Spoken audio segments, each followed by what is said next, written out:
Né? O Oriente Médio está em foco de novo, né?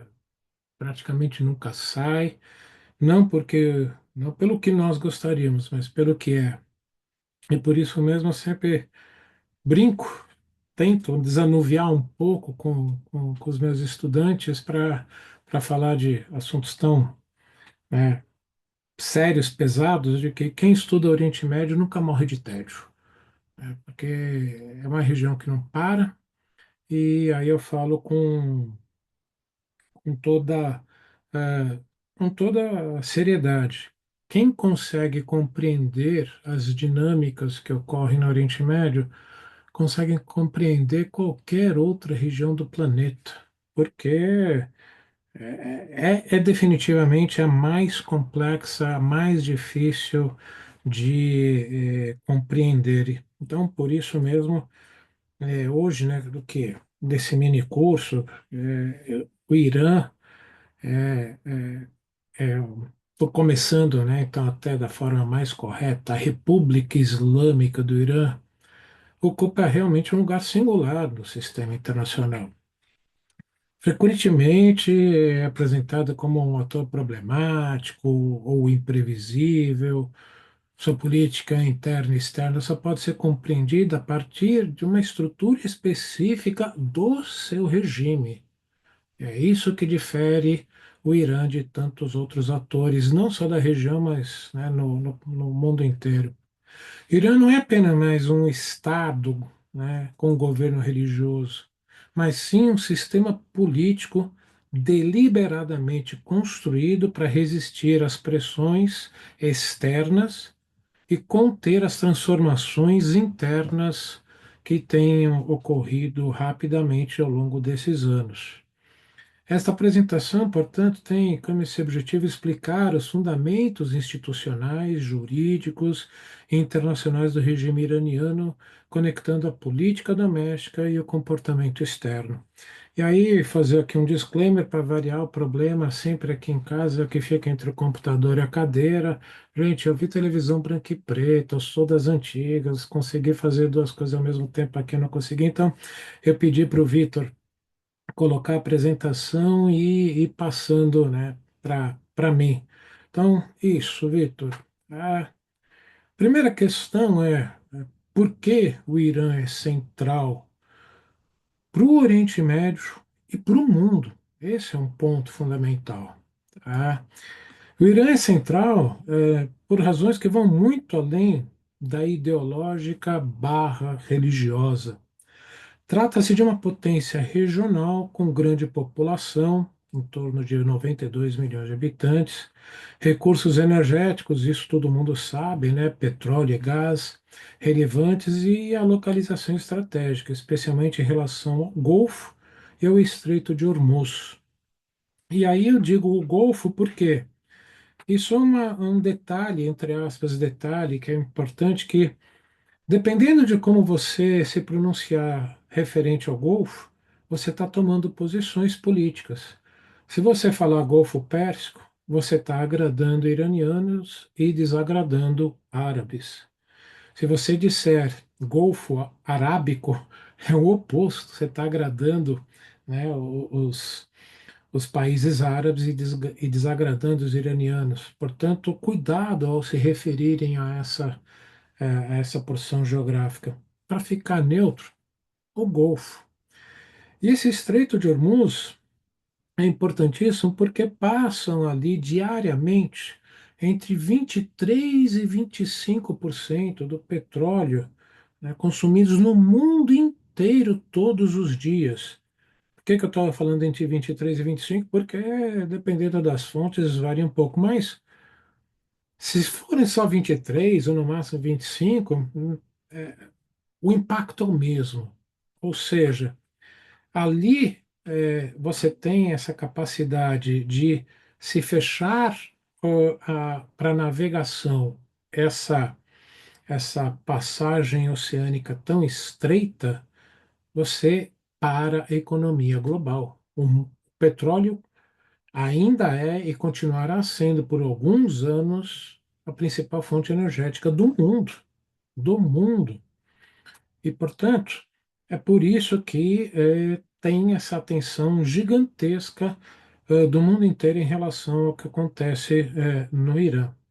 Além disso, o Irã se posiciona como um ator revisionista, isto é, um Estado que questiona os aspectos fundamentais da ordem internacional vigente, e principalmente da ordem e da lógica regional vigente. Portanto, como um Estado revisionista, é aquele que, ao ascender novamente como uma potência regional, e por que que eu estou falando novamente? Porque antes da Revolução Islâmica de 79, o Irã já era a potência regional, como vocês devem ter conversado ontem com o professor Ibel. E pós-revolução entrou num declínio relativo e voltou a ser uma potência regional e, portanto, questionadora. E qualquer um que, né, estude relações internacionais sabe que uma potência em ascensão questionadora sempre traz a instabilidade como, né, um fator fundamental, seja regional ou sistemicamente falando. Por isso que o Irã é essa peça importantíssima ou até mesmo central para o entendimento da região. E como eu disse, é, hoje o Irã é um estado que foi construído em cima do seu regime. Então, Vitor, por favor, passar para o próximo, né? Que aí a gente começa a tentar entender um pouco melhor esse regime iraniano, que nasceu, né, de uma percepção profunda do cerco externo e ameaça constante ao seu regime. E essa percepção molda tanto a sua política interna e externa. Porque vocês, né, não podem esquecer que ao abolirem, né, o regime do Shah, né, do Irã, e ao proclamar a República Islâmica do Irã, houve uma abolição e uma inversão da lógica do sistema internacional que os europeus construíram ao longo de séculos da separação entre religião e Estado. E por isso mesmo, ao inverterem essa lógica, o Irã passou a ser percebido como uma ameaça pelos seus vizinhos, principalmente pelas monarquias do Golfo. E, portanto, essas monarquias do Golfo passaram a não só perceber, mas a agir como inimigos iranianos, porque o Irã passou a ser percebido como inimigo. Simples entender, porque em todas essas monarquias, e não monarquias também, afinal de contas, Iraque de Saddam Hussein não era uma monarquia, mas era um Estado laico que seguia o Alcorão na medida do que suas lideranças, tanto no Iraque quanto nas monarquias, sempre consideravam o adequado. Não há essa imposição no mundo sunita, não xiita, do Irã, de que a lógica religiosa se impõe sobre a lógica política. E por isso mesmo, essa nova República Islâmica do Irã vai se transformar não só num governo religioso, mas houve toda a construção de um sistema político desenhado para sobreviver a esse ambiente hostil. É isso que a nova liderança iraniana se via, cercado por todos os lados por governos laicos, muçulmanos, mas laicos. E por isso, sua lógica central não é e nunca foi a eficiência econômica nem a abertura política, mas sim a preservação do regime. Pois sem isso, a lógica fundamental da interpretação xiita do Alcorão vem por terra abaixo. Portanto, essa lógica do regime é a preservação do regime, toda a construção que foi feita após Revolução Islâmica teve como objetivo e continua sendo esse objetivo: preservação do regime. Então, Vitor, passando o próximo, aí que a gente começa a entender como essa estrutura ou a arquitetura institucional foi desenvolvida para justamente manter essa lógica.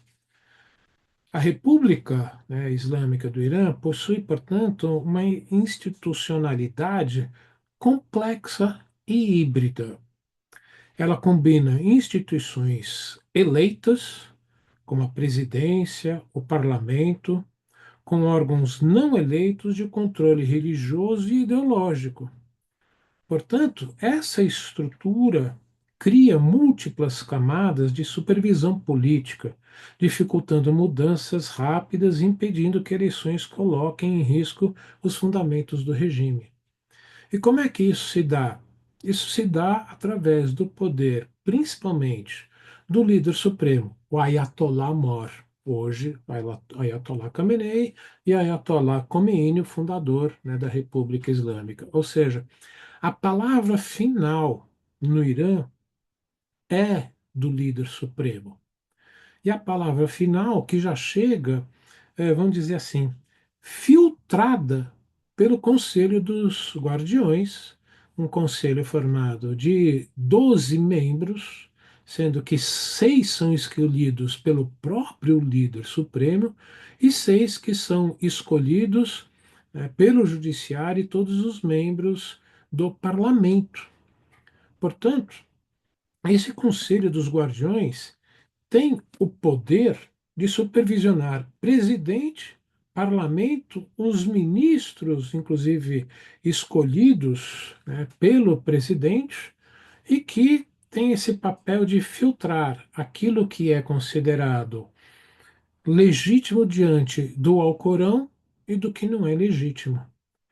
E, portanto, apesar de serem eleitos presidente e parlamento, com seus 290 membros, não tem poder final. Por isso que alguns chegam a dizer que a República Islâmica do Irã, é, o presidente é somente o líder de governo e o líder supremo o líder de Estado.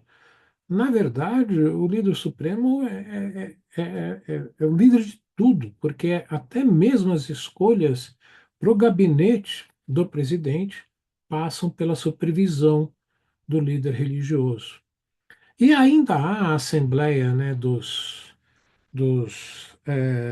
especialistas, de 86 membros, que tem o papel fundamental de supervisionar quem pode ser candidato ao parlamento e à presidência. Ou seja, é através desse controle, né, dessa assembleia dos peritos, dos experts, que se dá o controle total do processo político iraniano. Ou seja, apesar de serem eleições, entre aspas, amplas e gerais, todos têm o seu direito a voto, inclusive mulheres. O problema é que eles não podem escolher os candidatos livremente. Os candidatos são filtrados de acordo com os interesses do regime. Por isso mesmo, você tem essa dificuldade das mudanças. Mesmo quem se coloca como um reformista dentre os candidatos, as posturas vistas como as mais radicais perante a liderança do regime não vão conseguir nem ser candidatos. Por isso, dessa grande dificuldade de fazer qualquer mudança estrutural no Irã via esse sistema político implementado. Porque, de novo, o ponto fundamental é a lógica de toda a estrutura é a preservação do regime. Então, Vitor, o próximo, por favor. Por isso mesmo, entender né, o papel que, né, do líder. Eh, O líder supremo portanto, é essa autoridade máxima religiosa e política. Isso é importante dizer porque muitas vezes as pessoas confundem ao ouvir, né, líder supremo, líder religioso, mas não é só essa liderança religiosa. Ele, apesar de não governar o dia a dia, isso está ah, como papel do presidente e de seus ministros, mas ele, por ser essa liderança máxima, define os limites do possível da atuação do governo e da sociedade. Portanto, tendo essa possibilidade de impor limites, ele passa a ter o papel central de garantir a continuidade estratégica do regime, arbitrar conflitos internos e assegurar que nenhuma mudança política ameaça os princípios da Revolução Islâmica. Ou seja, o líder supremo está acima dos ciclos eleitorais. Ele tem mandato vitalício. Khamenei foi eleito, né, pelo Conselho dos Guardiões quando Khomeini faleceu. E, portanto, ele vai, né, continuar no poder até o seu falecimento. E aí é que tem o ponto de transição, que é o Conselho dos Guardiões que vai eleger quem será o próximo líder supremo. E esse é um dos problemas hoje que a gente até pode conversar depois sobre a sucessão de Khamenei, que, se eu não me engano, já está com 86 anos e que, portanto, está chegando perto desse momento de transição. E por isso mesmo, esse é um dos fatores que interessa bastante para entender a realidade do Irã de hoje. Vitor, próximo. Então, como eu disse, o Conselho dos Guardiões é um dos pilares desse sistema do controle político, porque apesar do líder supremo ter esse poder absoluto, ele não tem a capacidade de observação, de interferência pessoal direta em todos os assuntos. Por isso, o controle de todo o sistema político e social se dá pelo Conselho dos Guardiões. E por isso mesmo, na Constituição iraniana, é ele que tem o poder de avaliar a compatibilidade das leis com o Islã. Ou seja, toda a legislação que o parlamento cria passa por esse crivo. E se o Conselho dos Guardiões decretar que o que foi aprovado vai contra o Alcorão, simplesmente deixa de ser implementado. E, portanto, como eu falei, tem esse poder ainda por cima, sobre né, a lógica política, de decidir quem pode concorrer a esses cargos eletivos. E não é só ao Parlamento Nacional, de todos os parlamentos, né, estaduais, municipais, né, que o Irã tem essa divisão que nem o Brasil, só não é uma república federativa. Então, todos, desde os prefeitos, governadores, presidentes, os equivalentes a vereadores, deputados estaduais e federais, passam por esse crivo. Por isso, fazer parte desse Conselho dos Guardiões é um cargo tão importante dentro dessa estrutura do regime. Dessa forma, quem acaba passando pelas eleições, a decretação de quando elas vão ser e de que se elas foram legítimas ou não, tem o total controle do aspecto de todas as alternativas políticas disponíveis à sociedade. Ou seja, quando a gente diz que, ou quando a gente ouve em alguns noticiários ou lê de que fundamentalmente existem os conservadores e os reformistas dentro do Irã, reformistas entre aspas, são aqueles reformistas que são aceitos pelo regime. Ou seja, quando eles percebem que eh, o, o candidato não tem essa capacidade de ameaçar as estruturas existentes, desculpa. Portanto, é nessa instituição que se dá efetivamente o controle praticamente do dia a dia da lógica política. Victor, por favor. Do outro lado, né, o lado, entre aspas, civil, né, presidência e parlamento. É, Aqui que vem essa lógica que eu falei anteriormente de uma lógica híbrida, que foi delegada a capacidade, a possibilidade da sociedade eleger seus representantes, porque é a forma já reconhecida, né, internacionalmente de dar a legitimidade aos regimes, né?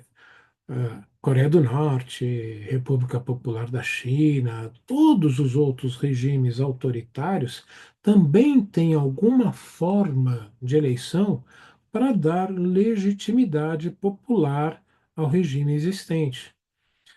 E como eu disse, né, no Irã, o caso específico é que essa lógica trabalha e opera dentro de uma restrição muito grande. Os presidentes, por exemplo, apesar de serem eleitos diretamente, podem até implementar as políticas públicas defendidas em campanha, mas não têm a capacidade e o poder de definir os rumos do Estado. Por exemplo, principalmente no nosso caso, em termos de política externa e de segurança barra defesa. Por quê? Do ponto de vista de segurança barra defesa, as estruturas militar e da Guarda Revolucionária respondem diretamente ao líder supremo, não respondem ao presidente. Ou seja, o poder efetivo do presidente é muito pequeno diante do que se dá em todos os outros governos. É essa a limitação que o regime criou. Assim como do parlamento, que apesar, né, de legislar, tem essa legitimidade e esse poder, mas suas decisões podem ser vetadas, como eu disse anteriormente. Portanto, essas instituições funcionam como canais de participação e acomodação de conflitos, não como instrumentos de alternativa real de poder, como numa democracia. Portanto, você tem essa participação popular, há até um canal, né, de escape para parte da população, mas que acaba não se concretizando. E isso é uma das raízes do que nós estamos vivenciando e vendo hoje no Irã. Mas, de novo, a gente conversa isso mais para o final. Vitor, próximo, por favor. É por isso mesmo que a gente tem que entender essa lógica entre, né, essa lógica dual entre Sharia e o direito estatal. Portanto, o sistema jurídico iraniano vive aí uma tensão permanente entre o direito islâmico e o direito estatal moderno, que foi herdado em grande parte já da existência do Estado iraniano como Estado, desde antes da ascensão do Shah Reza Pahlavi, e que a gente pode colocar até como, né, essa lógica do direito laico e, ao mesmo tempo, tendo que conviver com a Sharia. Então, essa Sharia fornece a legitimidade moral e ideológica ao regime, enquanto que o direito positivo garante a governabilidade, a inserção internacional da República Islâmica do Irã junto ao que, né, a gente ainda está chamando de comunidade internacional. Portanto, o regime administra essa tensão de forma pragmática, flexibilizando interpretações religiosas quando necessário para preservar a sua estabilidade. Ou seja, diante de uma sociedade que continua vivendo transformações constantes, uma população muito jovem, essas tensões que vão crescendo acabam tendo que ser administradas pela lógica da Sharia, porque pela lógica pura e simplesmente do Estado laico, né, todo regime cairia. É por isso que a interpretação, né, do Alcorão por parte da visão xiita é importante até mesmo para você conseguir eh, sustentar e manter o regime iraniano. Vitor, próximo, por favor. Então, é dentro disso que a gente entende, né, é importante entender o sistema eleitoral e o controle político que ocorre. As eleições, né, no Irã são regulares, elas têm se mantido regulares de 4 em 4 anos. Até hoje não houve, em nenhum momento, até nos períodos de maior tensão, o adiamento das eleições, e acabam mobilizando milhões de eleitores. Como eu falei, hoje o Irã, com 92 milhões, é uma democracia já com, entre aspas, democracia, né? Com um número de eleitores razoavelmente grande. Mas, como eu falei anteriormente, não são totalmente livres.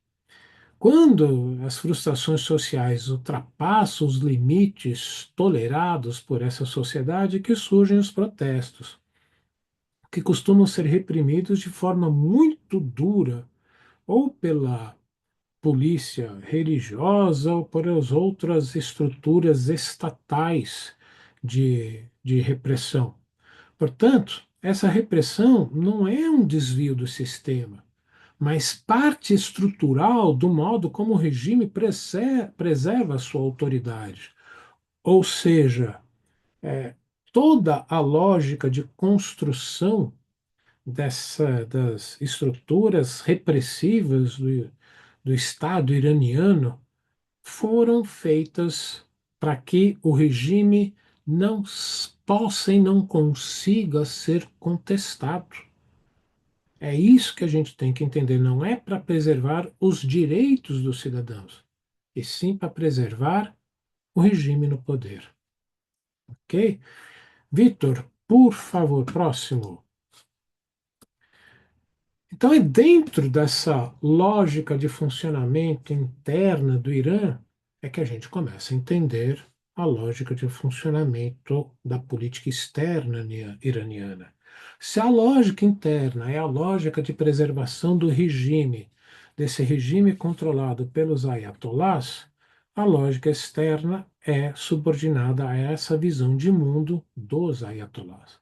E, portanto, a gente pode dizer, afirmar que a política externa iraniana é coerente com a sua estrutura interna. O regime, afinal de contas, se define pelo anti-ocidentalismo. E anti-ocidentalismo por essa visão não só e aqui que vem uma confusão que muitas pessoas fazem, não só de uma percepção de que o Ocidente interfere na política interna iraniana, mas sim até pelo aquilo que o Ocidente representa contra o regime, ou seja, um Estado laico, principalmente o Ocidente democrático, aonde a sociedade se impõe sobre o governo. Essa lógica, por si só, já é uma ameaça ao regime.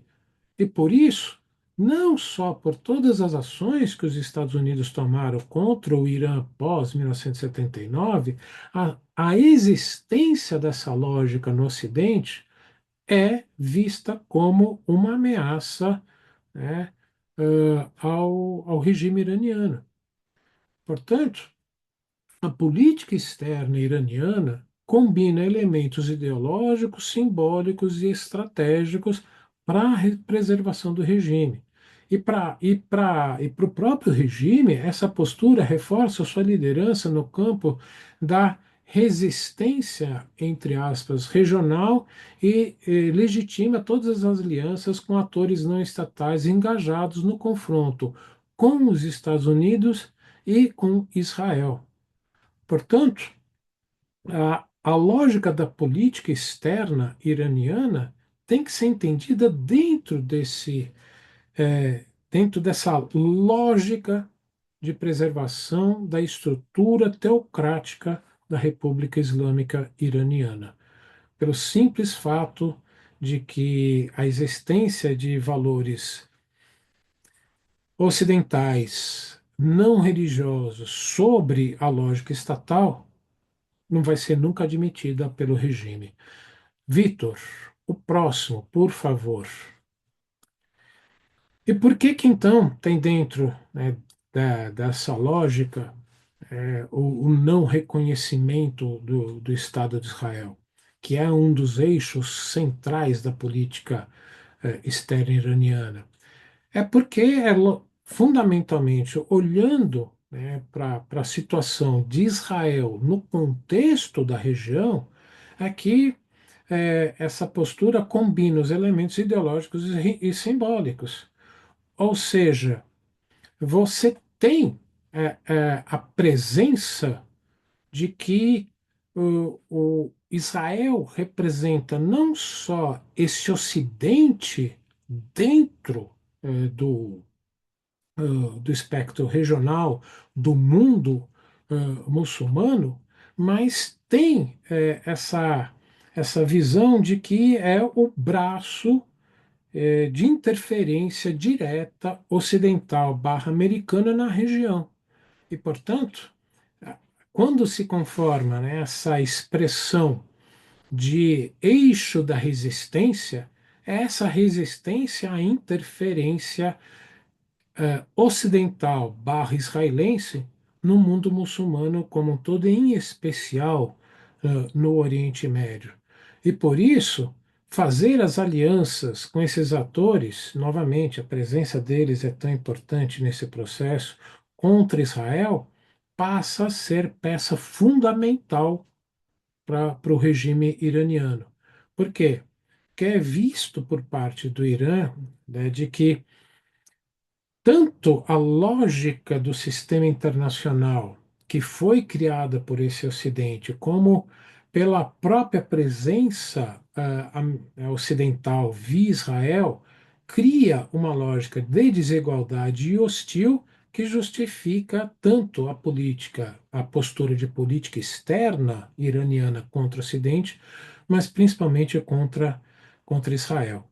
E por isso mesmo, aqui você tem desde o início da implementação da Revolução Islâmica o não reconhecimento do Estado de Israel. Victor, o próximo, por favor. Então é aí que a gente entende, né, já que o Irã, o regime iraniano, se vê desde o início ameaçado e cercado, se vê tendo que aceitar essa estrutura ocidental laica de política internacional e toda a estrutura do sistema multilateral, tendo na percepção iraniana, desde o início da República Islâmica, de que estava cercado e que estava ameaçado e de uma posição de inferioridade, é que se decidiu que essa estratégia de uma projeção indireta, ou seja, em vez de confrontos diretos com as grandes potências, leia-se principalmente Estados Unidos, o Irã optou por projeção indireta, ou seja, apoiar esses grupos aliados e as milícias na região faz com que, fez e faz até hoje, que o regime iraniano consiga ampliar, antes de mais nada, a sua influência, principalmente no mundo sunita, e impor custos aos adversários, fazendo com que isso reduza o risco de uma guerra convencional direta entre, principalmente, Estados Unidos e Irã e Israel e Irã. Portanto, uma lógica de uma estratégia de ação de estados que são e se veem como em uma postura estratégica barra militar inferior aos adversários. Mais conhecido até como uma guerra de guerrilha, e nesse caso, uma guerrilha distante que ainda por cima tem o que os americanos chamam, né, da plausible denial, poder negar que seja qualquer ação iraniana. Essa estratégia, portanto, garante essa profundidade estratégica e a capacidade de dissuasão assimétrica que o Irã conseguiu construir ao longo das décadas, justamente sempre ameaçando todos os interesses americanos na região como um todo, não somente na região do Golfo, mas no Oriente Médio como um todo. Porque ter aliados não convencionais em praticamente todos os países da região fez com que essa possibilidade dos Estados Unidos sofrerem alguma forma de retaliação e morte de seus soldados sempre foi uma forma de dissuasão não nuclear, não convencional, por outro lado, que o Irã conseguiu desenvolver e desenvolveu muito bem, diga-se de passagem. Próxima, por favor. Por outro lado, né, justamente também por essa posição de inferioridade convencional e que essa estratégia dessa dissuasão não convencional tem limites, é que o regime iraniano vem desenvolvendo o seu programa nuclear.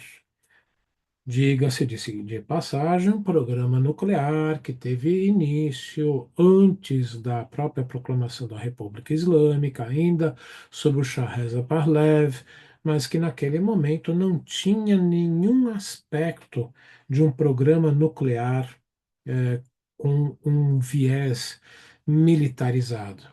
E, portanto, esse programa nuclear, diante de tudo que eu coloquei, não deve ser entendido apenas como busca por armamento nuclear pura e simplesmente, entre aspas.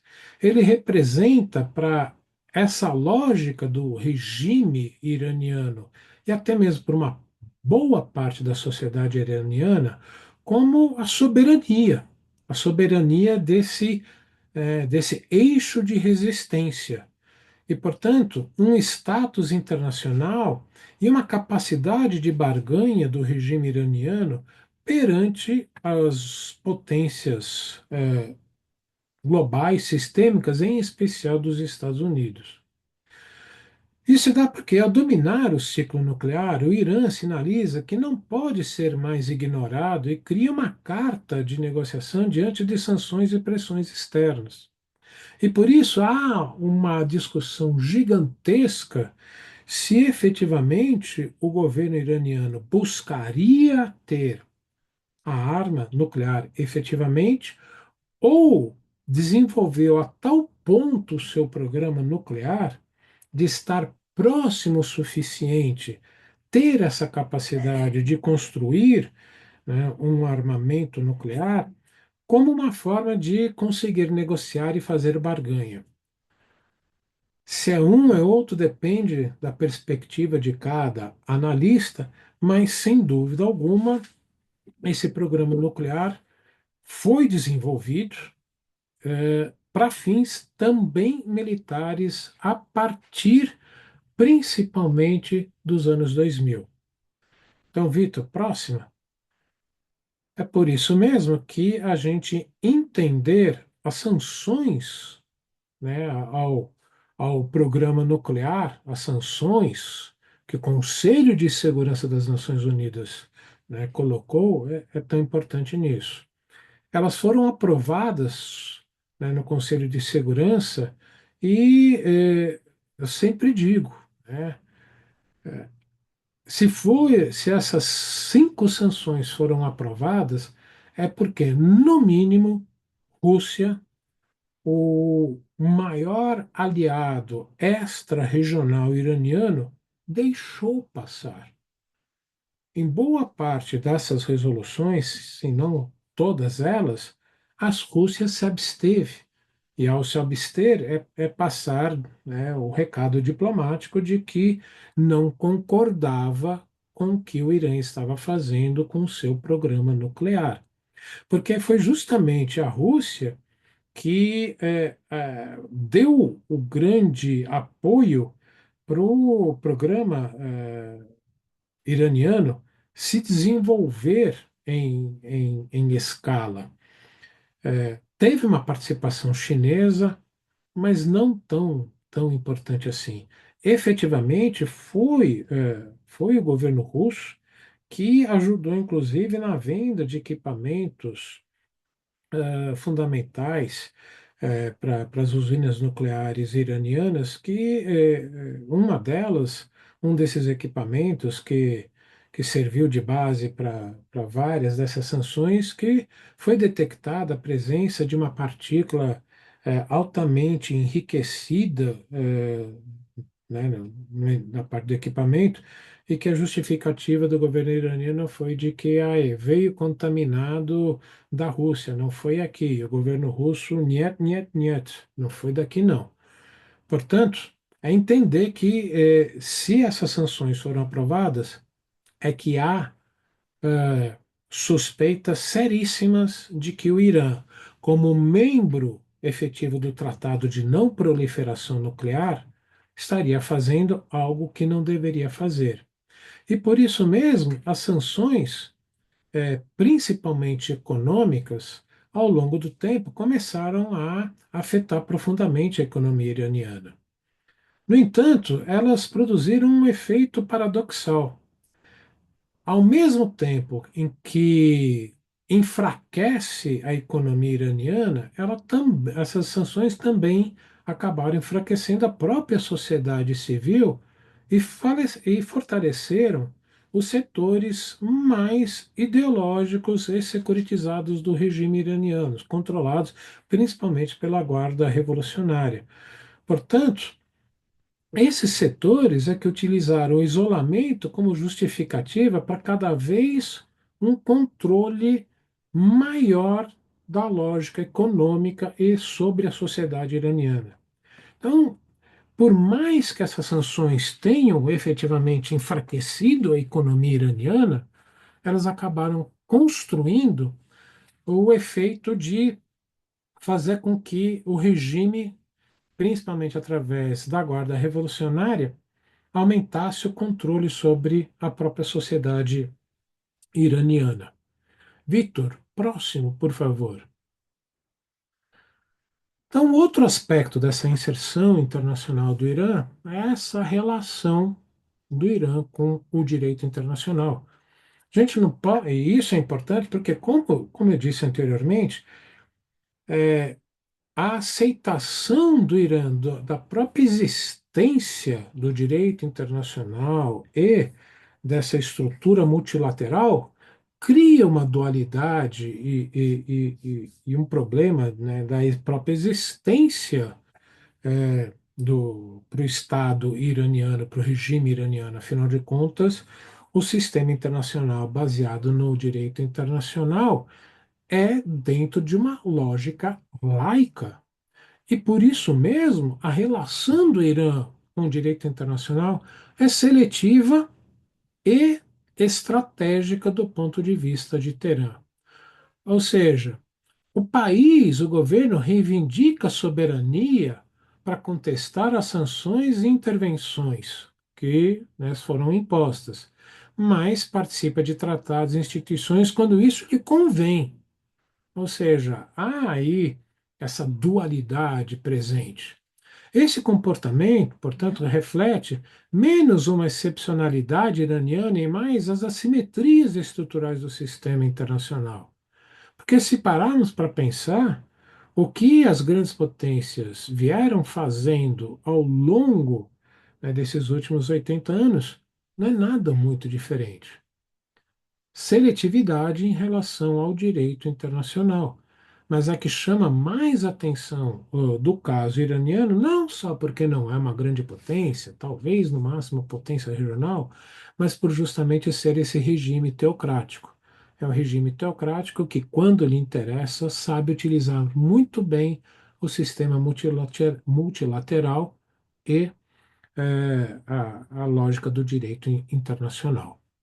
Vitor, próximo, por favor. Então é aqui que a gente chega nesse ponto que fez com que o Irã voltasse às manchetes internacionais da forma mais violenta possível. Digo mais violenta possível porque é a repressão sem limites do Estado contra a sua própria população. E isso acontece porque é aquilo que eu falei para vocês. Todo o regime e toda a estrutura institucional do regime foi construída para a manutenção do regime e com a menor possibilidade possível de ter uma discussão sobre as transformações exigidas por uma sociedade em constante transformação, uma sociedade principalmente muito jovem. E por isso, nessas últimas semanas, os protestos explodiram em tão larga escala. Esses protestos, acredito que praticamente todos vocês devem ter acompanhado, começaram até por uma parte da sociedade, os comerciantes, que sempre foram bastante conservadores, que sempre, a sua grande maioria, sempre votou com o regime, com os conservadores. Mas a crise econômica que o país mergulhou, principalmente depois da Guerra dos 12 Dias contra Israel, afetou profundamente a sociedade como um todo, praticamente deixando de ter classes sociais, desculpa, classes econômicas.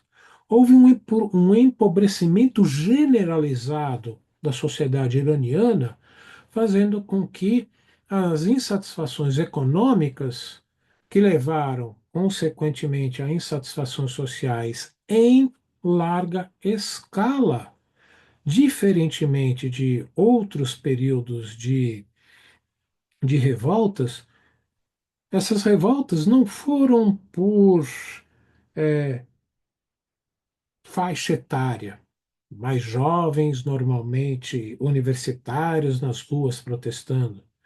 Não foi uma revolta quase que fundamentalmente por gênero, né? As mulheres, né, que foram as mais jovens, depois da morte, né, de uma jovem sob custódia da polícia religiosa.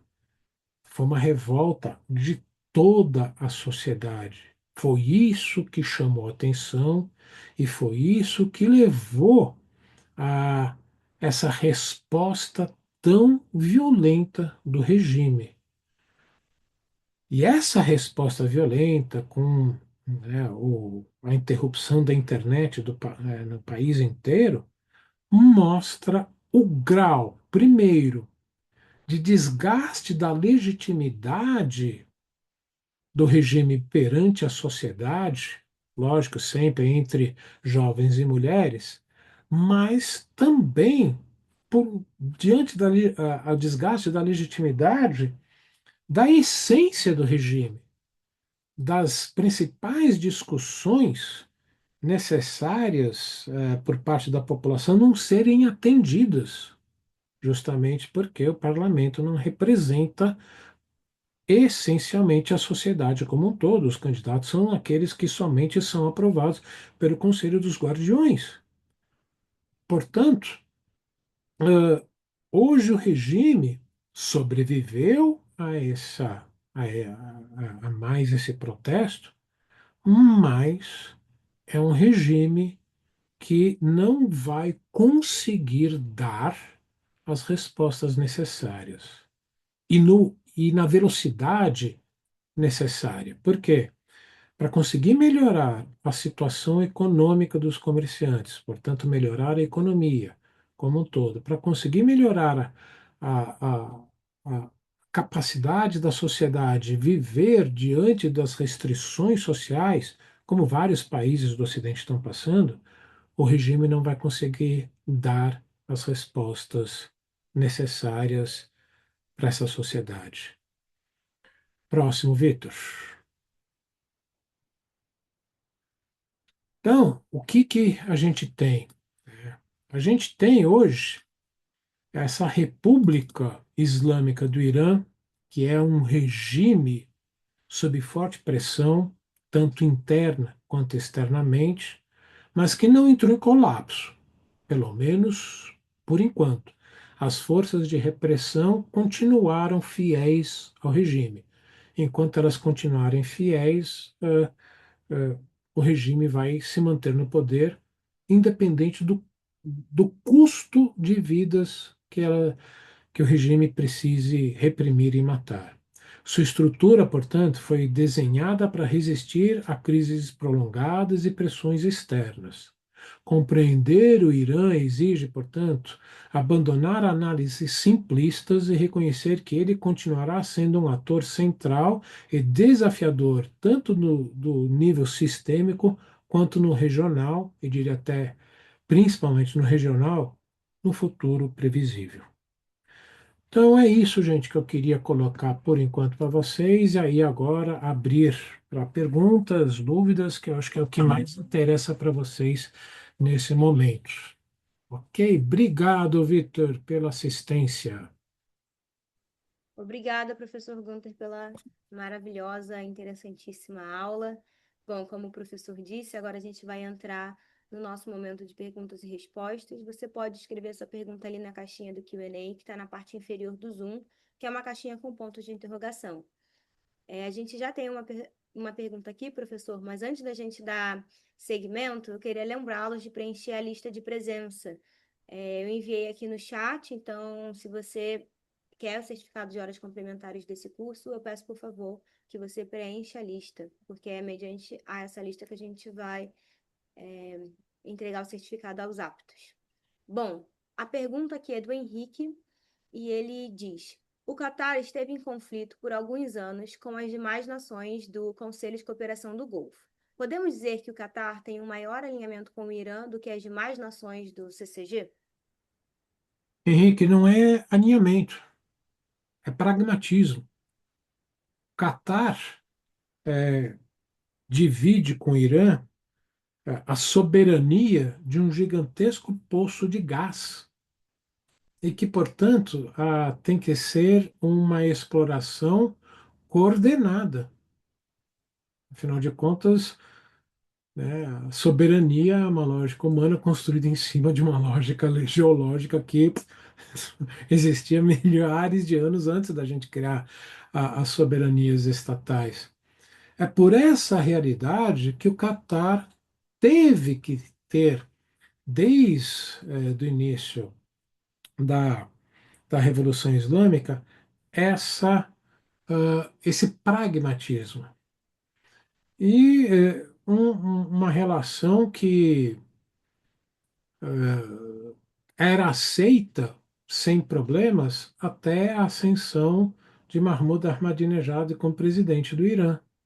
É somente depois dessa ascensão, somente depois do desenvolvimento do programa, né, de um desenvolvimento mais acelerado do programa nuclear iraniano, que elevou as tensões entre o governo americano e iraniano. Foi no primeiro mandato do presidente Trump, logo no início, quase que como agora, é que o presidente Trump fez a viagem ao Golfo, passando primeiro, lógico, por Riad, e que foi nessa visita que ele, é, vamos dizer assim, autorizou essa crise com o Catar, que foi superada posteriormente. Então, é essa lógica desse problema, dessa crise entre Catar e as outras monarquias sunitas do Golfo. Obrigada, professor. Temos mais uma pergunta aqui do João Paulo. A pergunta diz: é correto afirmar que a rapidez e a inversão de valores das instituições que o regime aplicou na Revolução de 79 é um sinal de que, sem a violência institucionalizada, o atual regime tem data de validade? Sim, como eu disse. E, na verdade, isso é com qualquer autocracia, ditadura, deem o adjetivo aí que vocês quiserem. Um regime tão democrático só se sustenta enquanto o aparato de repressão do Estado se mantiver aliado ao governo.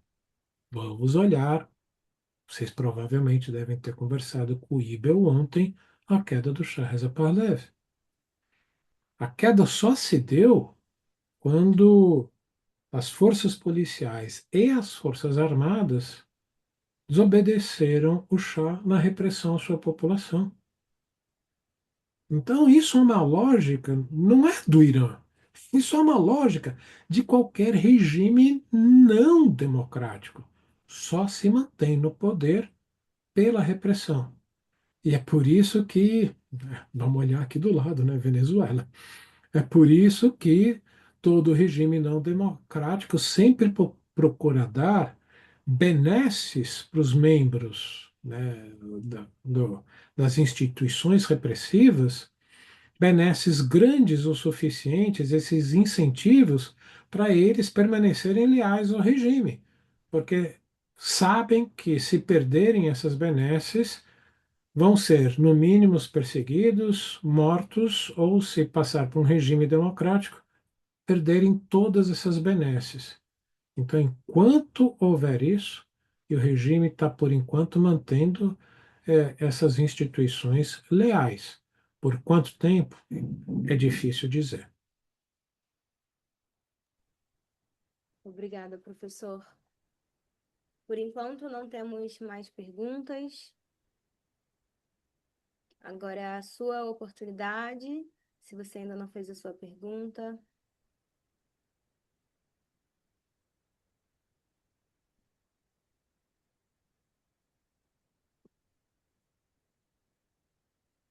Bom, aqueles que estavam com dificuldade de preencher o link ou precisaram retornar, caíram em retornar a chamada, já está novamente no chat.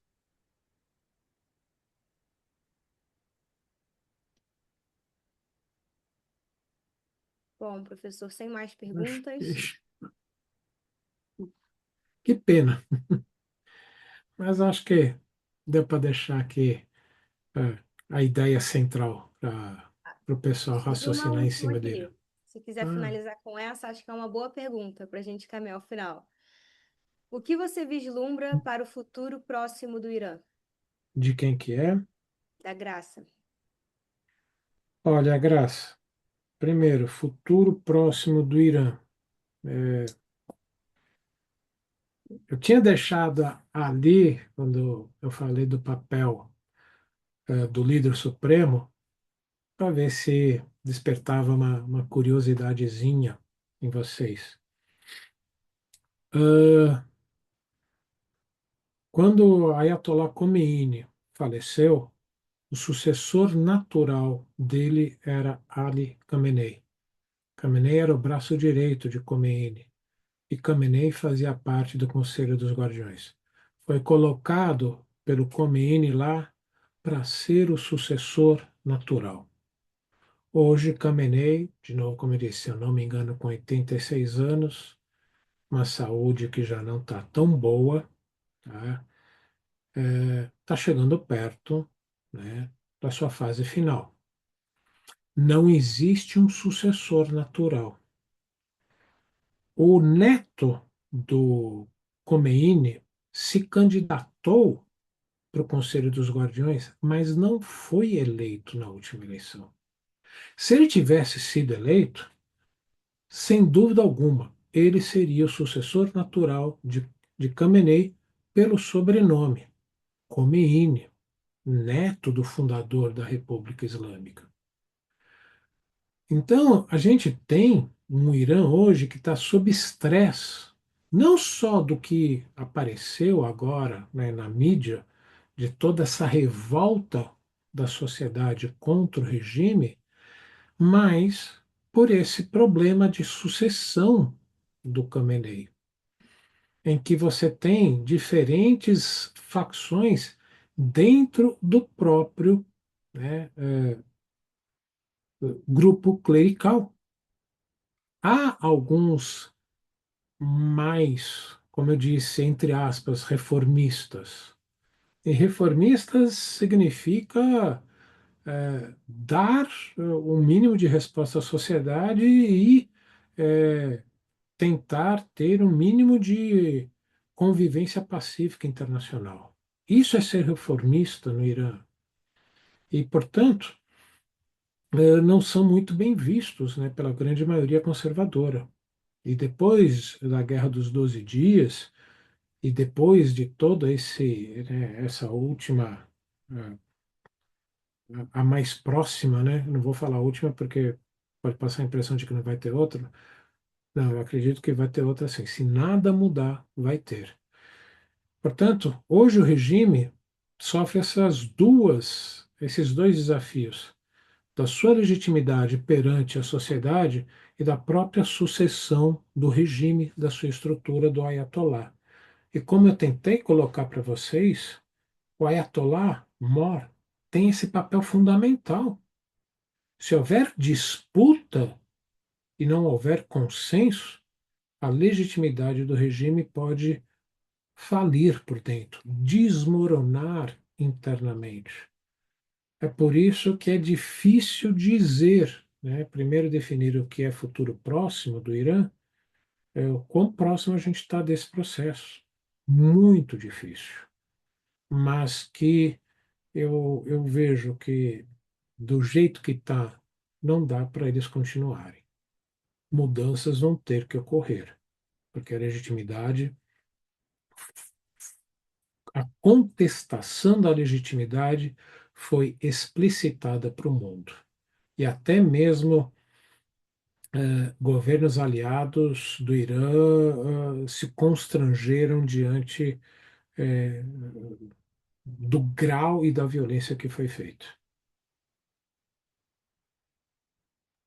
Professor, nós recebemos algumas outras perguntas. Acho que a Que gente tem bom, as restantes aqui. sem problema. Bom, vou ler aqui a pergunta da Andrea. Você acha que o filho do Shah, gente, perdão pela pronúncia, viu? Shah Reza Pahlavi pode se tornar relevante nesse processo ou pode surgir em alguma revolta? Eu juntei duas perguntas aqui, da Andrea e da Leila. Olha, eu acredito que não. Eu acredito que não, porque o Reza Pahlavi, ele, ele fundamentalmente cresceu fora do Irã. Ah, ele representa uma pequena parcela da sociedade iraniana e, principalmente depois de visitar Israel e visitar Monte do Templo, por uma parcela significativa da sociedade iraniana que pode até, primeiro, tem uma parcela significativa da sociedade iraniana que ainda apoia o regime. É só ver as votações do candidato conservador teve na última eleição. Não ganhou, mas teve uma votação significativa. E para essa porção, outra porção da sociedade iraniana, que, vamos dizer assim, reformista, não necessariamente são laicos. E, portanto, ele ter visitado Israel, né, o Muro das Lamentações, ele deve ter perdido uma parte significativa de qualquer apoio. E eu não descarto a presença de manifestantes com a imagem dele como um movimento dos serviços secretos dos Estados Unidos e de Israel. Achar que nenhum desses dois serviços de inteligência não aproveitariam. Não estou dizendo que foram eles que criaram, né? Não sou adepto da teoria da conspiração. Essa revolta não foi criada pelos serviços de inteligência, mas tendo estudado um pouquinho como eles trabalham e funcionam, é um momento que eles nunca perderiam de tentar, se não se der, derrubar o regime. Se não der, enfraquecer mais o regime. E a presença de uma imagem do Reza Pahlavi entre manifestantes com certeza enfraqueceu a percepção em relação à legitimidade do regime. Obrigada, professor. A próxima pergunta é do Rafael Rodrigo, e ele pergunta se o senhor vê o regime iraniano mais como uma exceção no Oriente Médio ou como parte de um padrão regional de autoritarismo com legitimidade ideológica própria. Bom, você tocou num ponto importante, sim. Autoritarismo na região, sem dúvida alguma. Israel, com seus problemas democráticos, de longe, muito longe, é a maior democracia da região. Você tem outros países com um mínimo de direitos democráticos, como Líbano, como Jordânia, sim, mas na grande maioria, o restante do Golfo, tá, temos que colocar um pouquinho de liberdade também no Iraque, pós Saddam Hussein. Mas nas monarquias, nem um pouco. São governos completamente autoritários. Só não são chamadas abertamente de ditaduras porque são aliadas do Ocidente. Verdade seja dita. Então, reparem, o o governo Biden se afastou, teve uma crise muito grande com a monarquia saudita, porque teve como uma das suas bandeiras, né, o então candidato Joe Biden e o presidente Joe Biden expor a monarquia saudita ao que ela é. E por isso levou ao afastamento, ao pior momento das relações entre Estados Unidos e Arábia Saudita, quando a Arábia Saudita retomou relações diplomáticas com o Irã em Pequim. Aquilo foi uma sinalização de Riad, de Mohammed bin Salman. Não segue nesse caminho que eu posso buscar uma alternativa. Mas justamente porque Biden, primeiro presidente americano, a tentar expor a Arábia Saudita pelo que ela é, que não tem nem Constituição. Diga-se de passagem, não tem Constituição. Tudo é baseado no Alcorão. Então, é um dos exercícios que eu faço, né, com os meus estudantes, é justamente isso. Dá para dizer que são todos governos autoritários, autocráticos, ou existem graus disso? Existem graus. Mas a partir do ponto de vista de uma Europa ocidental, todos são autocráticos. Obrigada, professor. Temos uma última pergunta e no final também um pedido de sugestão de livros sobre o Irã. Mas antes das indicações, a pergunta é também da Graça, que diz: qual é a relação do Brasil com o Irã nesse momento? E essa situação pode afetar o Brasil de alguma forma? Ah, nossa. Esse é um dos calcanhares de Aquiles do governo Lula, né?